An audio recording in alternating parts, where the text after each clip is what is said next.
Salut gang, ceux qui ne me connaissent pas, mon nom est Dominique Ménard, j'habite ma vanne à temps plein depuis plus de 4 ans et demi, été comme hiver, parce qu'on est le 1er janvier 2021 d'ailleurs, j'en profite pour vous souhaiter la bonne année. Habiter sa vanne à temps plein l'hiver, ça continue de fasciner, de susciter de nombreuses questions. On doit composer avec le froid, la glace, la neige, les intempéries. Alors on doit modifier quelque peu notre style de vie et évidemment notre véhicule. Alors j'ai pensé faire une capsule, d'ailleurs mon dernier épisode, là, je vous ai donné un petit aperçu de mon rituel matinal, c'était ici même, en fait c'est drôle parce que je voulais faire des images pour cette capsule-ci. Et puis finalement, je me suis retrouvé à faire vraiment un petit vidéo. J'espère que vous avez apprécié. C'est vraiment un petit regard intime sur ce que c'est la vie de van finalement avec la solitude que ça comporte. Dans une dernière publication Instagram, je vous ai demandé de me poser des questions sur la van pendant l'hiver, qu'est-ce que ça implique. Alors, dans cet épisode, je réponds aux 5 questions les plus populaires.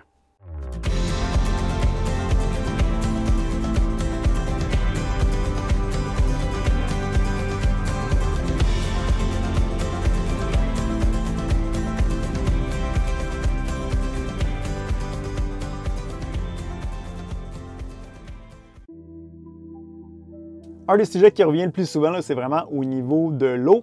Vous remarquez dans mon dernier épisode, je me servais de mon robinet. J'ai eu des commentaires sur ce sujet-là. Alors oui, je confirme, c'est le même système de plomberie que j'utilise à l'année. Je n'ai pas eu besoin de rien modifier. Évidemment, tant que je chauffe, ça va de soi. Le véhicule a été conçu en conséquence, c'est-à-dire qu'on peut y habiter à l'année, été comme hiver, même avec les froids du Québec là, qui avoisinent souvent les moins 20 degrés Celsius. J'explique le système, la manière qui fonctionne.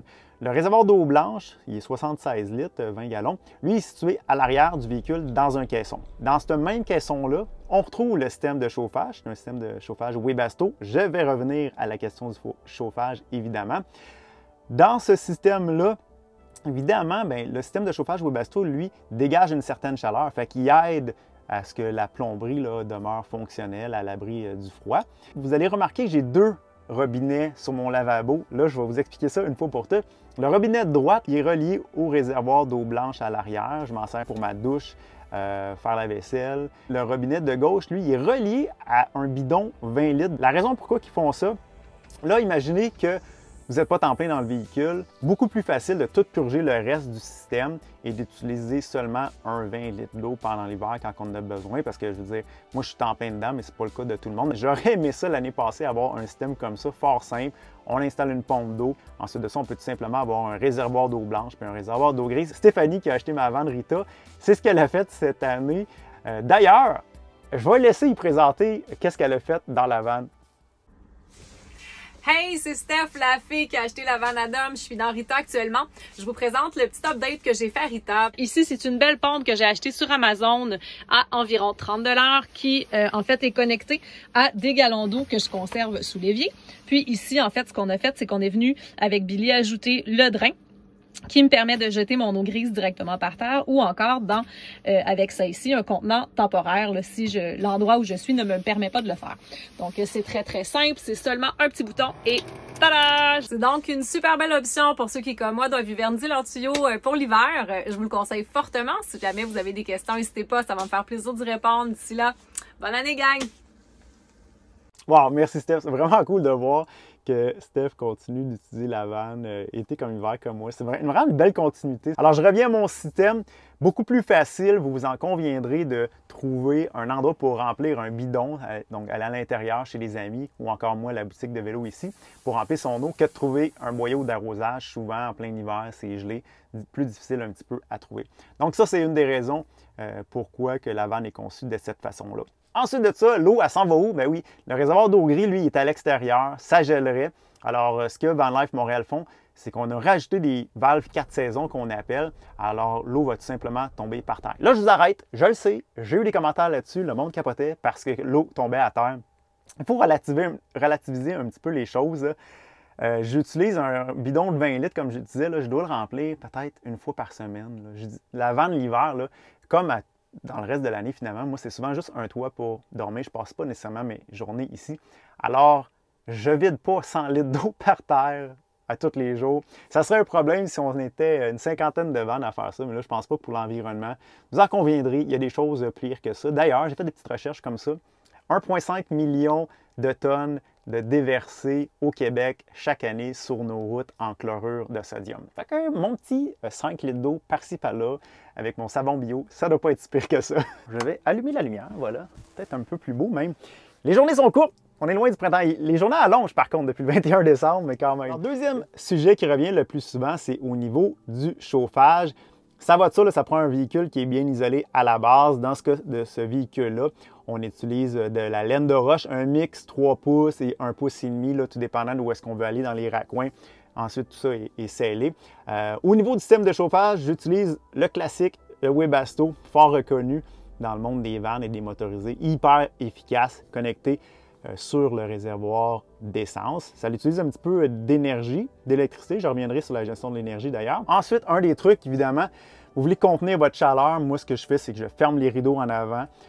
J'utilise aussi sur le côté une espèce de petit rideau. Sinon, carrément, on a un mur complet qui est aussi le moustiquaire dans ce véhicule-là pour les soirées un petit peu plus froides. Je ferme aussi les rideaux à l'arrière. Alors, j'essaie de contenir le soir là, le maximum de chaleur possible. Quand je suis dans le véhicule dans le jour, je me permets peut-être au moins d'ouvrir les rideaux là, sur la fenêtre de côté, même en arrière, là, pour avoir un petit peu plus de vie à l'intérieur. Système Webasto, là, hyper efficace. On avait fait des tests l'année passée. On avait une température extérieure de 4 degrés Celsius, puis on était capable de monter le véhicule à l'intérieur à 30 degrés Celsius.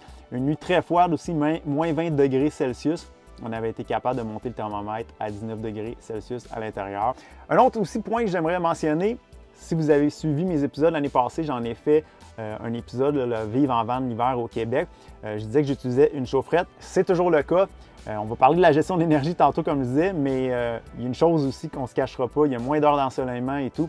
Alors, à un moment donné, j'ai pas le choix, si je suis en plein dans la vanne comme ça, de devoir me brancher à un certain moment. Aussitôt que je peux, finalement, je me branche.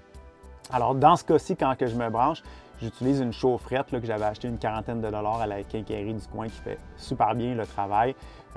C'est aussi une façon aussi de pouvoir économiser au niveau de l'essence parce que brûler de l'essence pendant 4 mois, pas tant une bonne idée pour le portefeuille ni pour l'environnement. Alors, j'utilise un mix de Webasto et chaufferette, tout dépendant.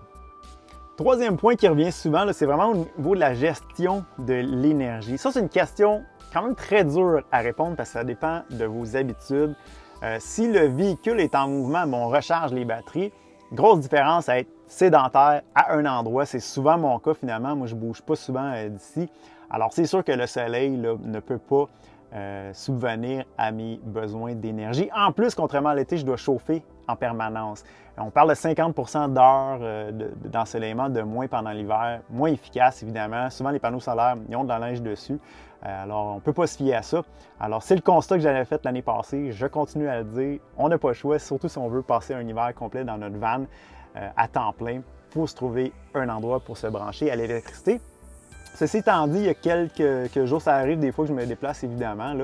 J'ai été stationné 2 jours à un seul endroit. Il n'y avait pas de soleil vraiment. Alors, je peux dire que ma consommation avec mes 3 batteries lithium autochauffantes de 300 ampères me permettent, si j'étais chargé à 100 puis c'était le cas, de pouvoir être temps plein dans le véhicule, faire de la bouffe. Moi, j'ai une plaque induction, ça consomme quand même énormément d'énergie. Je peux faire jusqu'à 2 jours. Encore là, c'est super relatif. Est-ce que le laptop était plugué en permanence? Est-ce que justement on cuisinait? Mais dites-vous qu'on peut faire un 2 jours s'il n'y a pas de soleil.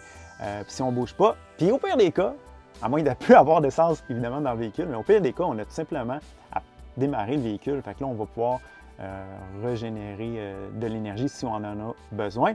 Mais comme je disais, il n'y a pas de secret. Si on veut passer un hiver au Québec dans sa vanne, il faut se brancher à l'électricité quelque part. Ça m'amène au 4e point. Là, on me posait des questions au niveau de l'entretien des panneaux solaires. Vous avez pu voir dans mon dernier épisode, ça prend idéalement une échelle, une façon en fait de grimper sur le toit parce que pendant l'hiver, vous allez devoir souvent déblayer vos panneaux solaires. Alors j'utilise un balai, rien de très compliqué, rien de très spécial. Un petit truc qui m'a été donné, j'ai pas eu à le faire encore, mais on me disait de l'eau tiède avec du liquide lave-glace, ça peut aider à enlever la glace. Une autre affaire aussi, il faut dire, quand on cuisine, souvent, je vais ouvrir la MaxFan, le ventilateur. Là, je vais m'assurer que justement, il n'y a pas de glace ou de neige autour du système de ventilation. Puis de toute façon, c'est une affaire qu'on devrait faire au Québec. Je pense que c'est même un règlement. On ne devrait pas partir sur la route avec l'espèce d'igloo, le classique igloo sur le toit, où est-ce que la neige revole sur l'autoroute. Question de sécurité, on devrait toujours de toute façon enlever la neige. Un dernier point, le cinquième là, qui a été soulevé, c'est au niveau de la condensation. Ça, je n'avais pas parlé dans mon épisode de l'année passée. Surprenamment, j'ai pas de problème de condensation. Le véhicule il est bien isolé, mais une autre chose, il faut dire, je chauffe en permanence. C'est sûr que ça fait une grosse différence. La condensation, souvent, va être due à des variantes de température. Comme je chauffe, moi, en permanence, je ne suis pas trop exposé à ces variantes-là. Je remarque qu'il n'y a pas de glace sur mes vitres. Ça m'arrive dans les journées très humides où est-ce qu'il pleut. Je vais avoir des fois de l'eau qui va perler sur le pare-brise en avant. Fait que là, j'utilise une espèce de squeegee avec une serviette pour tout enlever ça. Mais vous voyez, c'est pas si mal pendant l'hiver. C'est une question qui a été soulevée. Puis depuis ce temps-là, j'essaie de me souvenir, mais j'ai jamais eu énormément de problèmes avec ça, comme je disais, probablement parce que je chauffe en permanence. Sinon, je m'étais acheté ça, c'est des petites chandelles comme ça qu'on retrouve là, en camping pour les tentes. J'ai pas eu à l'utiliser encore. Fait que c'est sûr que quelque chose comme ça pourrait aider si vous avez des problèmes avec vos véhicules, peut-être qu'il est moins bien isolé. Au niveau aussi de la cuisson, si vous avez un système de propane, c'est sûr que ça va dégager un petit peu plus de chaleur. Ça, c'est un des avantages de l'induction. Il n'y a aucune perte de chaleur, c'est directement dans vos aliments, dans votre poêlon. Alors, ça ne crée pas de la chaleur, donc d'humidité autour du poêle. Ça, c'est sûr que ça peut aider pour qu'il y ait moins de condensation. Évidemment, ça prend une circulation d'air. Idéalement, on veut peut-être ouvrir la fenêtre. Dans mon cas, il y a les MaxFan, comme je disais tantôt, mais faites attention, les MaxFan aussi, ce n'est pas un système qui est hyper solide. Si vous voulez si vous forcez, peut-être pas bon signe, il y a peut-être de la glace ou de la neige autour de la ventilation. Alors, regardez ça avant d'ouvrir la MaxFan. Voilà qui fait le tour des 5 sujets les plus populaires quand on parle de vannes d'hiver au Québec. J'espère avoir répondu à vos interrogations. Gênez-vous pas aussi à me laisser un petit commentaire si vous avez des questions. Là, des fois, ça peut m'inspirer pour d'autres capsules dans le futur. De mon côté, je vous invite à faire un petit j'aime, un petit like sur la vidéo. Ça m'encourage à créer plus de contenu. Évidemment, si vous n'êtes pas abonné à la chaîne, je vous inviterai à le faire. Un gros merci. À bientôt.